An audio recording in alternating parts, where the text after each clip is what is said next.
Hello મિત્રો, સ્વાગત છે તમારું મારી ચેનલ ભાઉસ કિચનમાં। તો આજે આપણે અહીંયા બનાવીશું કાચા ગુંદામાંથી ગુંદાનું ખાટું અથાણું। તો અહીંયા બાફવાની ઝંઝટ વગર એકદમ સરળ રીતે આપણું ખાટું અથાણું તૈયાર થશે અને સ્વાદમાં તો એકદમ સરસ લાગે છે। તો તેની રેસીપી જોવા માટે મારા વિડીયોને એન્ડ સુધી જોતા રહેજો। અને જો આ કાચા ગુંદાનું અથાણું સારું લાગે તો રેસીપી લાઈક કરજો, શેર કરજો અને વધારેમાં વધારે કમેન્ટ કરજો। હેલો મિત્રો, તમે જોઈ રહ્યા છો ભાઉસ કિચન। તો આજે આપણે અહીંયા બનાવીશું કાચા ગુંદામાંથી ખાટું અથાણું। તો મેં 500 ગ્રામ ગુંદા લઈ લીધા છે। તેનો જે ઉપરનો વધારાનો ભાગ છે ડંઠલ, તે કાઢી ધોઈ લીધા હતા, ધોઈને કોરા કરીને રાખ્યા છે।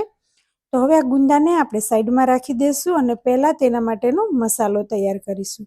જો આપણો મસાલો તૈયાર હશે તો ગુંદાના ઠળિયા કાઢી અને તરત જ એડ કરી દેવાશે, જેથી કરી અને આપણા ગુંદા છે તે કાળા પણ નહીં પડે। તો મેં અહીંયા એક બાઉલની અંદર 200 ગ્રામ મેથીઓ મસાલો લીધો છે, જે અથાણા માટેનો તૈયાર માર્કેટમાં મળે છે તે।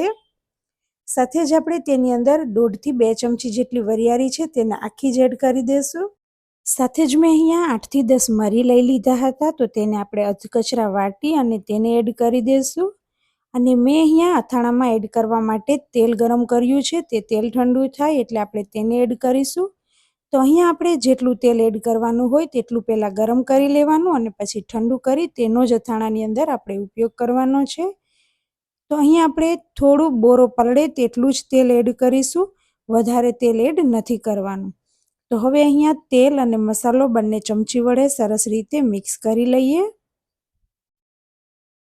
બધા જ અથાણા કરતાં કાચા ગુંદાનું ખાટું અથાણું એકદમ સરળ રીતે બની જાય છે। તેમાં આપણે ગુંદા બાફવાની પણ ઝંઝટ નહીં, બીજો વધારાનો મસાલો તૈયાર કરવાનો પણ નહીં, અને ખૂબ જ ઝટપટથી તૈયાર થઈ જતું આ અથાણું સ્વાદમાં પણ ખૂબ જ સરસ લાગે છે। તો હવે આપણે તેની અંદર એક કેરી એડ કરીશું। તો અહીંયા મેં એક કેરી લઈ લીધી છે, આપણે તેને છીણી અને મસાલાની અંદર એડ કરી દઈશું, જેથી કરી અને ગુંદાની ચીકાશ છે તે પણ દૂર થઈ જશે અને કેરીનો જે સ્વાદ છે ખાટો તે પણ અથાણાની અંદર બેસી જશે। તો અહીંયા મેં થોડી પીળી પણ નહીં અને કાચી પણ નહીં તેવી કાચા પાકી કેરી લીધી છે। તમે એકદમ કાચી કેરીનો ઉપયોગ પણ કરી શકો છો। તો હવે આપણે કેરીને પણ મસાલાની સાથે સરસ રીતે છીણી અને મિક્સ કરી દઈએ। તો અહીંયા આપણી કેરી પણ સરસ રીતે અથાણા સાથે મિક્સ થઈ ગઈ છે। તો આપણે સાઈડમાં રાખી મસાલો અને ગુંદાના ઠળિયા કાઢી લઈએ। તો જો આવી રીતે મસાલો તૈયાર કરેલો હોય તો આપણે ઠળિયા કાઢી અને તરત જ ગુંદાને એડ કરી શકીએ છીએ।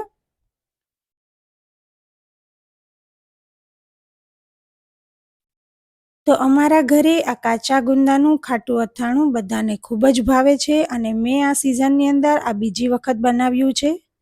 તો જો તમને પણ ગુંદાનું અથાણું ભાવતું હોય તો આવી રીતે આ કાચા ગુંદાનું અથાણું ઝટપટ તૈયાર થઈ જાય તેવું સ્વાદમાં ખૂબ જ સરસ લાગતું અથાણું ચોક્કસથી ટ્રાય કરજો।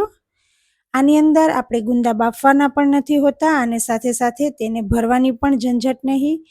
આવી રીતે તેના ફાડા કરી અને મસાલાની અંદર એડ કરતાની સાથે જ સરસ રીતે આપણું અથાણું છે તે તૈયાર થઈ જશે। તો મેં અહીંયા બધા જ ગુંદાના ઠળિયા કાઢી અને તૈયાર કરી લીધા છે। તો આપણે તૈયાર કરેલા મસાલાની અંદર ગુંદાને એડ કરી દઈએ। તો હવે અહીંયા આપણે ચમચીને દૂર કરી અને એક મોટો ચમચો લઈ તેની વડે આપણે બધા જ ગુંદાને સરસ રીતે હલાવી અને મસાલા સાથે મિક્સ કરી દઈશું। તો જો તમે પણ આ ગુંદાનું અથાણું વધારે માત્રામાં બનાવતા હોય, એટલે કે વધારે ગુંદા લઈ અને બનાવતા હોય, તો ચમચા વડે નહીં પણ હાથ વડે સરસ રીતે મસાલા સાથે મિક્સ કરશો તો બધા જ ગુંદાની અંદર સરસ રીતે મસાલો છે તે બેસી જશે અને સરસ રીતે આપણું અથાણું છે તે તૈયાર થઈ જશે। તો અહીંયા આપણા ગુંદા છે તે પણ મસાલા સાથે મિક્સ થઈ ગયા છે। તો હવે આપણે જે વધારાનું તેલ હતું તેને પણ એડ કરી દઈએ।